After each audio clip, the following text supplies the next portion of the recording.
Mahabharata. De Krishna de Vaipayana Vyasa. Livro 7, Drona Parva. 12º dia de batalha. Continuação. Abhimanyu Bada Parva. Capítulo 82. Yudhishthira se levanta. Sanjaya disse: enquanto Krishna e Daruka estavam conversando daquela maneira, aquela noite, o rei, passou. Quando amanheceu, o rei Yudhishthira se levantou de sua cama. Panisvanikas e Magadas e Madhuparkikas e Sutas gratificaram aquele touro entre homens com canções e música. E dançarinos começaram sua dança, e cantores de voz agradável a cantar suas doces canções repletas dos louvores da linhagem Kuru. E músicos hábeis, bem treinados em seus respectivos instrumentos, tocaram mridangas e jarjaras e beris, e panavas, e anakas, e gomukas, e adanvaras, e conchas, e dundubes de som alto, e diversos outros instrumentos. Aquele barulho alto, profundo como o ribombar das nuvens, tocava os próprios céus. Isso despertou aquele principal dos reis, Yudhishthira, de seu sono. Tendo dormido tranquilamente em sua cama excelente e cara, o rei despertou. E o monarca, levantando-se de sua cama, procedeu ao banheiro para realizar aquelas ações que eram absolutamente necessárias. Então os 108 empregados, vestidos de branco, eles mesmos banhados, e todos jovens, se aproximaram do rei com muitos jarros dourados, cheios até a borda. Sentado comodamente em um assento real, vestido em um tecido fino, o rei se banhou em vários tipos de água fragrante com sândalo e purificada com mantras. Seu corpo foi esfregado por empregados fortes e bem treinados com água na qual diversas espécies de ervas medicinais tinham sido embebidas. Ele então o se lavou com água advasha tornada fragrante por várias substâncias odoríferas. Pegando então um pedaço comprido de tecido para a cabeça que era tão branco quanto as penas do cisne, e que tinha sido mantido solto diante dele, o rei o amarrou em volta de sua cabeça para secar a água. Cobrindo seu corpo então com pasta de sândalo excelente, e usando guirlandas florais, e se vestindo em mantos limpos, o monarca de braços fortes sentou-se com o rosto em direção ao leste, e suas mãos unidas. Seguindo o caminho dos justos, o filho de Kunti então mentalmente disse suas orações. E então com grande humildade ele entrou na câmara na qual o fogo ardente para culto era mantido.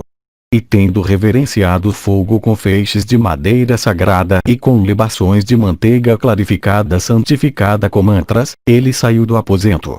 Então aquele tigre entre homens, entrando em uma segunda câmara, viu lá muitos touros entre os brahmanas bem familiarizados com os Vedas. E eles eram todos autocontrolados, purificados pelo estudo dos Vedas e por votos. E todos eles tinham passado pelo banho na conclusão de sacrifícios realizados por eles. Adoradores do sol, eles numeravam 1.000. E, além deles, lá havia também 8.000 outros da mesma classe. E o filho de braços fortes de Pandu, tendo feito eles proferirem, em vozes distintas, bênçãos agradáveis, por fazer presentes a eles de mel e manteiga clarificada e frutas auspiciosas da melhor espécie, deu a cada um deles um nisca de ouro, 100 corcéis enfeitados com ornamentos, e mantos caros e outros presentes semelhantes que eram agradáveis para eles. E fazendo para eles também presentes de vacas que produziam leite toda vez que tocadas, com bezerros e tendo seus chifres enfeitados com ouro e seus cascos com prata, o filho de Pandu o circungerou. E então vendo e tocando suásticas repletas de aumento de boa sorte, e nandyavartas feitos de ouro, e guirlandas florais, vasos de água e fogo brilhante, e recipientes cheios de arroz seco ao sol e outros artigos auspiciosos, e o pigmento amarelo preparado da urina da vaca, e donzelas auspiciosas e bem enfeitadas, e coalhos e manteiga clarificada em mel, e aves auspiciosas e diversas outras coisas consideradas sagradas, o filho de Kunti entrou na câmara exterior. Então, ó de braços fortes, os servidores esperando naquela câmara trouxeram um assento excelente e valioso de ouro que era de uma forma circular. enfeitado com pérolas e lápis lazuli, e coberto com um tapete muito caro sobre o qual estava espalhando outro tecido de textura fina. Aquele assento era o trabalho manual do próprio artífice. Depois que um monarca de grande alma tinha tomado seu assento, os empregados levaram para ele todos os seus ornamentos caros e brilhantes. O filho de grande alma de Kunti colocou aqueles ornamentos enfeitados com pedras preciosas, depois do que sua beleza se tornou tanta a ponto de aumentar a aflição de seus inimigos. E quando os empregados começaram a abaná-lo com rabos brancos de nhaque da refulgência brilhante da lua e todos providos de cabos de ouro, o rei parecia resplandecente como uma massa de nuvens carregada com relâmpago. E bardos começaram a cantar seus louvores, e panegieristas proferiram seus elogios. E cantores começaram a cantar para aquele alegrador da linhagem de Kuru, e num momento as vozes dos panegieristas aumentaram para um barulho alto. E então foi ouvido o estrépito de rodas de carro, e o passo de cascos de cavalos. E por causa daquele barulho se misturando com o tilintar de sinos de elefantes e o clangor de conchas e o passo de homens, a própria terra parecia tremer. Então um dos ordenanças encarregado das portas, equipado em armadura, jovem, enfeitado com brincos, e com sua espada dependurada ao seu lado, entrando no aposento particular, ajoelhou-se no chão, e saudando como uma inclinação de sua cabeça um monarca que merecia toda a adoração, relatou para aquele filho nobre e de grande alma de Dharma que Rishikesa estava esperando para ser introduzido. Então aquele tigre entre homens, tendo ordenado seus empregados, que um assento excelente e um árguia sejam mantidos preparados para ele, fez ele da linhagem de Vrishni ser introduzido e sentado em um assento caro. E dirigindo-se a Madhava com as perguntas usuais de boas-vindas, o rei Yudhishthira o justo reverenciou o Keshava devidamente. Capítulo 83. Recebe Krishna. Discute batalha. Krishna prediz a morte de Jayadratha. Sanjaya disse. Então o rei Yudhishthira, o filho de Kunti, saudou o filho de Devaki Janardana, e alegremente dirigiu-se a ele dizendo: Tu passaste a noite tranquilamente, ó matador de Madhu? Todas as tuas percepções estão claras, ó alto de glória imorredora. Vasudeva também fez perguntas similares a Yudhishthira. Então o ordenança chegou e relatou que os outros guerreiros Kshatriya estavam esperando para serem introduzidos. Mandado pelo rei, o homem introduziu aquela multidão de heróis, consistindo em Virata e Vimazena e Drishtadyumna e Satyaki, e Drishtaketu, o soberano dos Shedis, e os poderosos guerreiros em carros Drupada e Sikandin, e os gêmeos Nakula e Sahadeva, e Shekitana, e o soberano dos Kalikaias, Eyutsu, da linhagem de Kuru, e o Tamaujas dos Panchalas, Eudamaniu, e Suvalu, e os 5 filhos de Draupadi. Esses e muitos outros kshatriyas, se aproximando daquele touro de grande alma entre os kshatriyas, sentaram-se em assentos excelentes. Aqueles heróis poderosos e de grande alma de grande esplendor, isto é, Krishna e Yudhana, sentaram os dois no mesmo assento. Então na audição deles todos, Yudhishthira se dirigiu ao matador de olhos de lótus de Madhu, e disse a ele essas palavras gentis. Confiando somente em ti, nós, como a divindade celestial de 1000 olhos, procuramos vitória em batalha e felicidade eterna. Tu estás ciente, ó Krishna, da privação de nosso reino, nosso exílio nas mãos do inimigo, e de todas as nossas diversas misérias. Ó Senhor de todos, ó Tu que és compassivo para aqueles que são devotados a ti, de ti depende totalmente a felicidade de nós todos e nossa própria existência, ó matador de Madhu. Ó Tu da linhagem de Vrishni, faça aquilo pelo qual meu coração possa sempre repousar em ti. Faça também aquilo, ó Senhor, pelo qual o voto declarado de Arjuna possa ser realizado. Ó, salve-nos hoje desse oceanos de aflição e raiva. Ó Madhava, torne-te hoje o navio para nós que estamos desejosos de cruzar aquele oceano. Os guerreiros em carros desejosos de matar o inimigo não podem, em batalha, fazer aquilo para o êxito de seu objetivo que, ó Krishna, o motorista do carro pode fazer, se ele se esforçar cuidadosamente. Ó Janardana, como tu sempre salvaste os Vrishnis em todas as calamidades, assim mesmo cabe a ti nos salvar dessa desgraça, ó de braços fortes. Ó o portador da concha, disco, e massa, resgate os filhos de Pandu afundados no oceano curo insondável e sem navio, por te tornares um navio para eles. Eu me curvo a ti, ó Deus do Senhor dos deuses, ó tu que és eterno, ó Destruidor Supremo, ó Vishnu, ó Jishnu, ó Hari, ó Krishna, ó Vaikunta, ó o melhor de seres masculinos.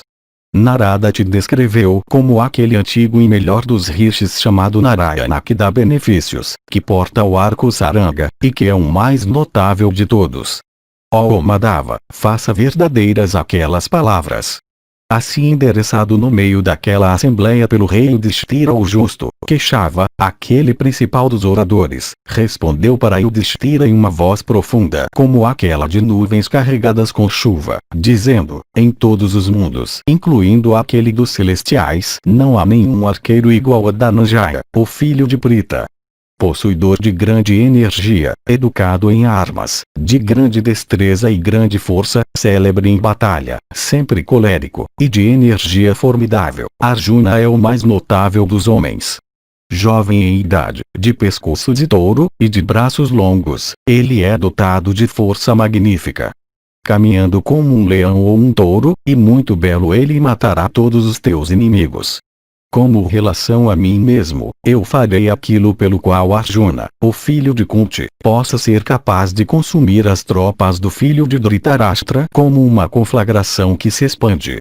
Nesse mesmo dia, Arjuna irá, por meio de flechas, despachar aquele canalha vil de atos pecaminosos, aquele matador do filho de Subhadra, Jayadratha, para aquela estrada da qual nenhum viajante retorna.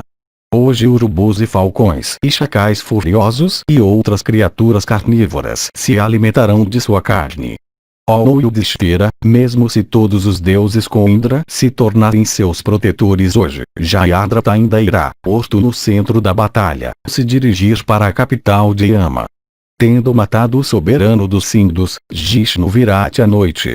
Dissipe tua aflição e a ansiedade do teu coração, ó rei, e seja agraciado com prosperidade. Capítulo 84. Arjuna se prepara para a batalha, presságios auspiciosos por toda parte. Sanjaya disse. Enquanto Yudhishthira, Vasudeva, e outros estavam assim conversando, Dhananjaya chegou lá, desejoso de ver aquele principal da família de Bharata, ou seja, o rei, como também seus amigos e bem-querentes. Depois que ele tinha entrado naquele aposento auspicioso e tendo saudado ele devidamente, tinha tomado sua posição diante do rei, aquele touro entre os Pandavas, o rei Yudhishthira, se levantando de seu assento, abraçou Arjuna com grande afeto. Cheirando sua cabeça e o abraçando com seus braços, o rei abençoou-o entusiasticamente. E dirigindo-se a ele sorridente, ele disse: é evidente, ó Arjuna, que a vitória completa certamente te espera em batalha, julgando pelo teu semblante radiante e alegre como ele está, e pelo fato que Janardana está bem satisfeito contigo. Então Jishnu relatou para ele aquele incidente muito extraordinário, dizendo: abençoado sejas tu, ó monarca, eu, pela graça de Keshava, vi uma coisa esplêndida. Então Dhananjaya relatou tudo o que ele tinha visto, sobre seu encontro com Deus de três olhos, para assegurar seus amigos. Então os ouvintes, cheios de admiração, inclinaram suas cabeças até o chão. E reverenciando o Deus que tem o touro como sua marca, eles disseram: excelente, excelente. Então todos os amigos e simpatizantes dos Pandavas, mandados pelo filho de Dharma, rapidamente e cuidadosamente procederam para a batalha, seus corações cheios de raiva contra o inimigo. Saudando o rei, Yudhana e Keshava e Arjuna saíram alegremente da residência de Yudhishthira. E aqueles dois guerreiros invencíveis, aqueles dois heróis, isto é, Yudhana e Janardana, procederam juntos no mesmo carro para o pavilhão de Arjuna. Chegando lá, Hrishikesa, como um quadrigário por profissão, começou a equipar aquele carro que tinha a marca do príncipe dos macacos e pertencente àquele principal dos guerreiros em carros Arjuna. E aquele principal dos carros, do esplendor de ouro aquecido, e de estrépito parecendo o rugido profundo das nuvens, equipado por Krishna, resplandecia brilhantemente como o sol da manhã. Então aquele tigre entre homens, Vasudeva, vestido em armadura, informou Partha, que tinha terminado suas orações matinais, do fato que seu carro tinha sido devidamente equipado. Então aquele mais notável dos homens nesse mundo, Arjuna, enfeitado com diadema, vestido em armadura dourada, com seu arco e flechas na mão, circungerou aquele carro. E adorado e abençoado com bênçãos sobre vitória por brahmanas, maduros em penitências ascéticas e conhecimento e idade, sempre dedicados ao desempenho de ritos e sacrifícios religiosos, e tendo suas paixões sob controle, Arjuna então subiu naquele carro esplêndido, aquele veículo excelente, o qual tinha sido anteriormente santificado com mantras capazes de dar vitória em batalha, como Surya de raios ardentes subindo a montanha do leste. E aquele principal dos guerreiros, em carros enfeitado com ouro, por causa daqueles ornamentos dourados dele, brilhava em seu carro como Surya de esplendor ardente no leito de Meru. Depois que Partha, Udana e Janardana subiram naquele carro, eles pareciam com os gêmeos Asvins viajando no mesmo carro com Indra quando indo para o sacrifício de Saryati. Então Govinda, aquele mais notável dos quadrigários, pegou as rédeas dos cavalos de batalha, como Matali pegando as rédeas dos corcéis de Indra, quando o último foi lutar, para matar Vritra. Sobre aquele melhor dos carros com aqueles dois amigos, aquele matador de grandes grupos de inimigos, Partha, procedeu para executar a morte do soberano dos Sindhus, como Soma surgindo no céu com Buda e Sukra, para destruir a escuridão da noite, ou como Indra procedendo com Varuna e Surya para a grande batalha com os Asuras, ocasionada pelo sequestro de Taraka, a esposa de Vrihaspati. Os bardos e músicos gratificaram o heróico Arjuna, conforme ele prosseguia, com o som de instrumentos musicais e hinos auspiciosos de bom presságio. E as vozes dos panegiristas e dos bardos proferindo bênçãos de vitória e desejando bom dia, se misturando com os sons de instrumentos musicais, tornou-se gratificante para aqueles heróis. E uma brisa propícia, repleta de fragrância, soprou de trás de Partha, alegrando e absorvendo as energias de seus inimigos. E naquela hora, ó rei, muitos presságios auspiciosos de vários tipos apareceram à vista, indicando vitória para os Pandavas e derrota para teus guerreiros, ó majestade. Observando aquelas indicações de vitória, Arjuna, dirigindo-se ao grande arqueiro Udana à sua direita, disse essas palavras: ó Udana, na batalha de hoje minha vitória parece ser certa, já que, ó touro da raça Sine, todos esses presságios auspiciosos são vistos. Eu irei, portanto, para onde o soberano dos Sindhus espera pela exposição da minha energia e na expectativa de se dirigir para as regiões de Yama. De fato, como a morte do soberano dos Sindhus é um dos meus deveres mais imperativos, assim mesmo a proteção do rei Yudhishthira o Justo é outra das minhas obrigações mais imperativas. Ó tu poderosamente armado, seja tu hoje o protetor do rei. Tu irás protegê-los assim como eu mesmo o protejo. Eu não vejo a pessoa no mundo que seja capaz de te derrotar.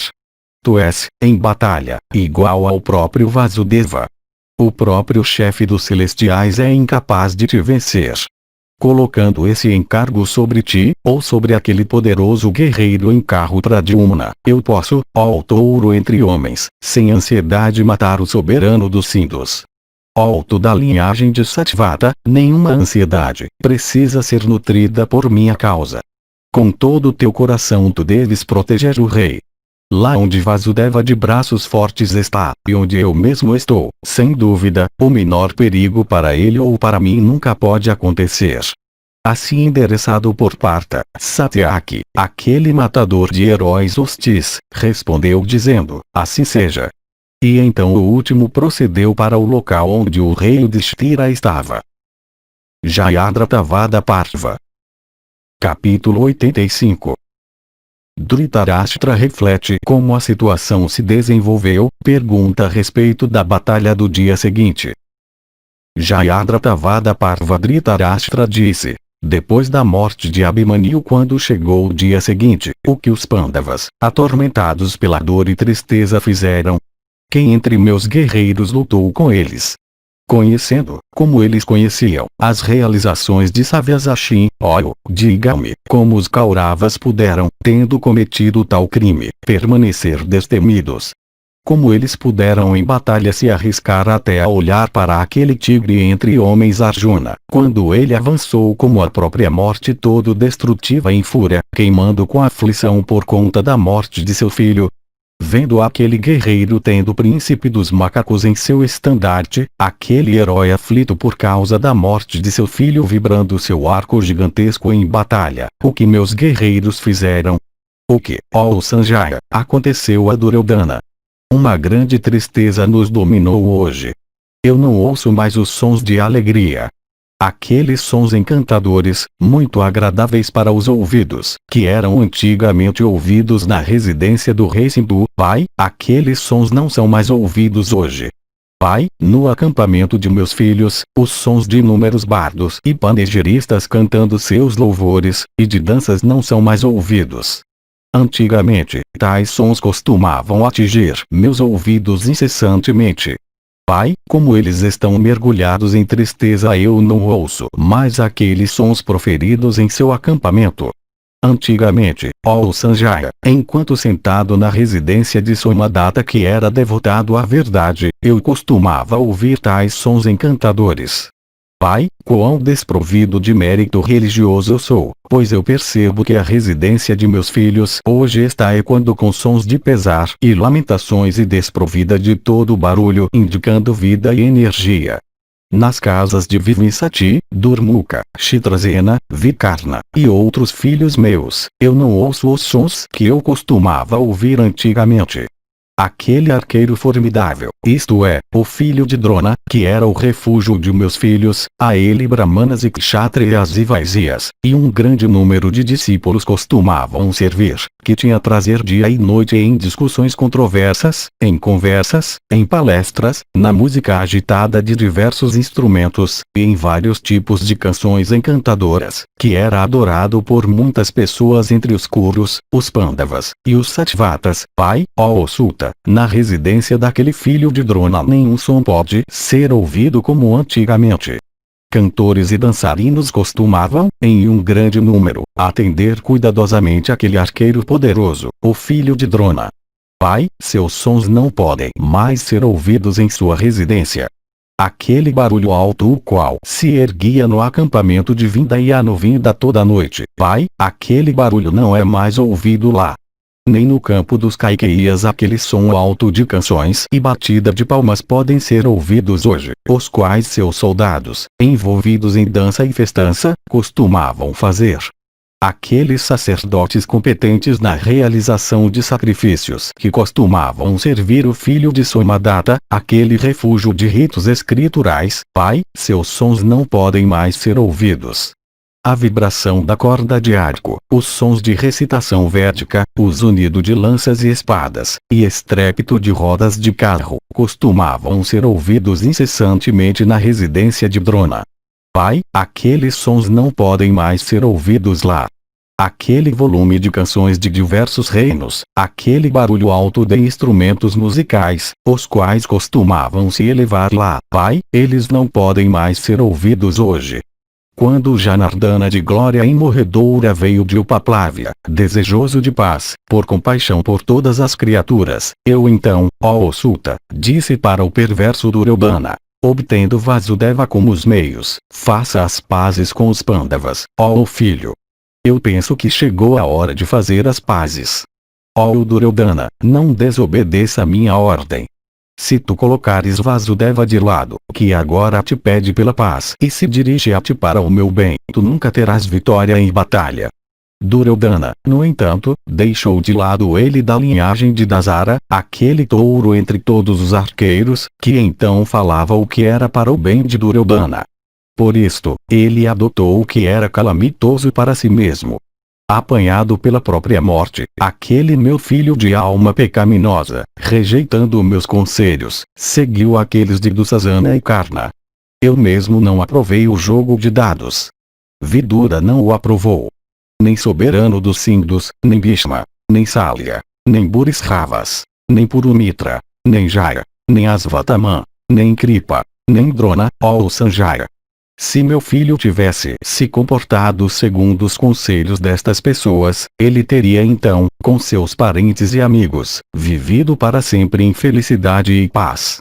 De fala agradável e encantadora, sempre dizendo que é agradável em meio a seus parentes, nobres de nascimento, amados por todos, e possuidores de sabedoria, os filhos de Pandu estão certos de obter felicidade. O homem que lança seu olhar na justiça, sempre e em todo lugar obtém felicidade. Tal homem depois da morte ganha benefícios e honra. Possuidores de poder suficiente, os Pandavas merecem desfrutar de metade da terra. A terra cercada pelos mares é tanto sua posse ancestral como dos Kurus. Possuidores de soberania, os Pandavas nunca se desviarão do caminho da justiça. Ó filho, eu tenho parentes a cuja voz os Pandavas irão sempre escutar, tais, por exemplo, como Salya, Somadatta, Bhishma de grande alma, Drona, Vikarna, Valika, Kripa, e outros entre os Bharatas que são ilustres e veneráveis em idade. Se eles falarem a eles em teu em nome, os Pandavas certamente agirão segundo aquelas recomendações benéficas. Ou, quem entre estes, tu pensas, pertence ao partido deles que falará com eles de outra maneira? Krishna nunca abandonará o caminho da retidão. Os Pandavas são todos obedientes a ele. Palavras de retidão faladas por mim também, aqueles heróis nunca desobedecerão, pois os Pandavas são todos de alma íntegra. Lamentando de modo comovente, ó Suta, eu falei essas e muitas palavras semelhantes para meu filho. Tolo como ele é, ele não me escutou. Eu acho que tudo isso é a influência da nossa do tempo. Lá onde Vrikudara e Arjuna estão, e o herói Vrishni, Satyaki, e o Tamaujas dos Panchalas, e o invencível Ildamanyu, e o irreprimível Drishtadyumna, e o invicto Sikandin, os Asmakas, os Kekaias, e Kshatradharma dos Somarkas, o soberano dos Shedis, e Shekitana, e Vidhu, o filho dos soberanos de Kasi, os filhos de Draupadi, e Virata e o poderoso guerreiro em carro Drupada, e aqueles tigres entre homens, isto é, os gêmeos Nakula e Sahadeva, e o matador de Madhu para oferecer conselho, quem nesse mundo lutaria com eles, esperando viver? Quem mais, além disso, há, exceto Duryodhana, e Karna, e Sakuni, o filho de Suvala, e do Sasana como seu quarto, pois eu não vejo o quinto que se arriscaria a resistir a meus inimigos enquanto os últimos exibem suas armas celestes? Eles que têm o próprio Vishnu em seu carro, vestido em armadura e corredes nas mãos, eles que têm Arjuna como seu guerreiro, eles nunca podem ter derrota. Duryodhana agora não se lembra daquelas minhas lamentações. O tigre entre homens, Bhishma, tu disseste, foi morto. Eu penso que, vendo os resultados das palavras proferidas por Vidura que enxerga longe, meus filhos estão agora lamentando. Eu acho que vendo seu exército subjugado pelo neto de Sini e Arjuna, vendo os terraços de seus carros vazios, meus filhos estão lamentando. Como um incêndio que se expande incitado pelos ventos consome uma pilha de grama seca no fim do inverno, assim mesmo Dhananjaya consumirá minhas tropas. Ó Sanjaya, tu és hábil em narração. Me conte tudo o que ocorreu depois daquele grande mal ter sido feito para Partha à noite. Quando Abhimanyu foi morto, qual se tornou o estado de suas mentes? Tendo, ó filho, ofendido imensamente o manejador do Gandiva, meus guerreiros são incapazes de resistir em batalha às realizações dele. Quais medidas foram decididas por Duryodhana e quais por Karna? O que também Dussasana e o filho de Suvala fizeram? Ó Sanjaya, ó filho, aquilo que tem acontecido em batalha a todos os meus filhos reunidos é certamente devido às más ações do perverso Duryodhana, que segue no caminho da avareza, que é de mente má, cujo juízo está pervertido pela ira, que cobiça soberania, que é insensato, e que está privado de razão pela raiva. Diga-me, ó Sanjaya, quais medidas foram então adotadas por Duryodhana? Elas foram precipitadas ou judiciosas? Capítulo 86. Sanjaya explica para Dhritarashtra que ele é culpado. Sanjaya disse: Eu te contarei tudo, pois tudo foi testemunhado por mim com meus próprios olhos. Ouça calmamente. Grande é teu erro. Assim como um dique é inútil depois que as águas do campo fluíram para longe, assim mesmo, ó rei, são inúteis essas tuas lamentações. Ó touro da raça Bharata, não sofra. Admiráveis são os decretos do destruidor, eles não podem ser contrariados. Não te aflija, ó touro da raça Bharata, pois isso não é novo. Se tu tivesses antigamente reprimido Yudhishthira, o filho de Kunti, e teus filhos também da partida de dados, essa calamidade então nunca teria te acontecido. Se, além disso, quando chegou a hora da batalha, tu tivesses reprimido ambos os partidos inflamados pela ira, essa calamidade então nunca teria te acontecido. Se, também, tu tivesses antigamente incitado os Kurus a matarem o desobediente Duryodhana, então essa calamidade nunca teria te acontecido. Se tu tivesses feito alguma dessas ações, os Pandavas, os Panchalas, os Vrishnis, e os outros reis então nunca teriam conhecido tua teimosia. Se, além disso, fazendo teu dever como um pai, tu tivesses, por colocar Duryodhana no caminho da retidão, feito ele caminhar por ele, então essa calamidade nunca teria te acontecido. Tu és o homem mais sábio sobre a terra. Abandonando a virtude eterna, como tu pudesse seguir os conselhos de Duryodhana e Karna e Sakuni? Essas tuas lamentações, portanto, ó rei, que eu ouço, de ti que és apegado à riqueza mundana, me parecem ser mel misturado com veneno. Ó monarca, antigamente Krishna não respeitava o rei Yudhishthira, o filho de Pandu, ou Drona, tanto quanto ele costumava te respeitar. Quando, no entanto, ele veio a te conhecer como alguém decaído dos deveres de um rei, desde então Krishna parou de te considerar com respeito. Teus filhos endereçaram várias palavras duras em direção aos filhos de Pritha. Tu foste indiferente àquelas palavras então, ó tu que controlas soberania, por teus filhos. A consequência daquela tua indiferença agora te alcançou. Ó impecável, a soberania ancestral está agora em perigo. Se isso não é assim, obtenha agora a terra inteira subjugada pelos filhos de Pritha. Pois ou os Pandavas tirarão teu reino ou te tornarão governante dele inteiro depois de matarem teus filhos. Ambas essas alternativas serão dolorosas para ti. O reino que os Kurus desfrutam, como também sua fama, foram adquiridos pelos Pandus. Os filhos virtuosos de Pandus contribuíram para aquele reino e aquela fama. Aquelas realizações, no entanto, deles se tornaram improdutivas de resultados para eles quando eles entraram em contato contigo, já que eles foram privados até de seu reino ancestral pela tua pessoa cobiçosa. Agora, ó rei, quando a batalha começou, tu criticas teus filhos indicando diversos erros deles. Isso não é apropriado. Os kshatriyas, enquanto lutando, não cuidam de suas próprias vidas. De fato, aqueles touros entre os kshatriyas lutam, penetrando na formação de combate dos partas. Quem mais, de fato, salvo os Kauravas, se arriscariam a lutar com aquele exército que é protegido por Krishna e Arjuna, por Satyaki e Vrikudara? Com eles que tem Arjuna como seu guerreiro, com eles que tem Janardana como seu conselheiro, com eles que tem Satyaki e Vrikudara como seus protetores, qual arqueiro mortal ousaria lutar, salvo os Kauravas e aqueles que estão seguindo sua liderança? Tudo que é capaz de ser realizado por reis amigos, dotados de heroísmo e cumpridores dos deveres de kshatriyas, tudo aquilo está sendo feito pelos guerreiros no lado Kaurava. Ouça agora, portanto, tudo o que aconteceu na terrível batalha entre aqueles tigres entre homens, os Kurus e os Pandavas. Reverenciado Narayana, e aquele mais sublime dos seres masculinos, Nara, como também a deusa Sarasvati, a palavra Jaya deve ser proferida.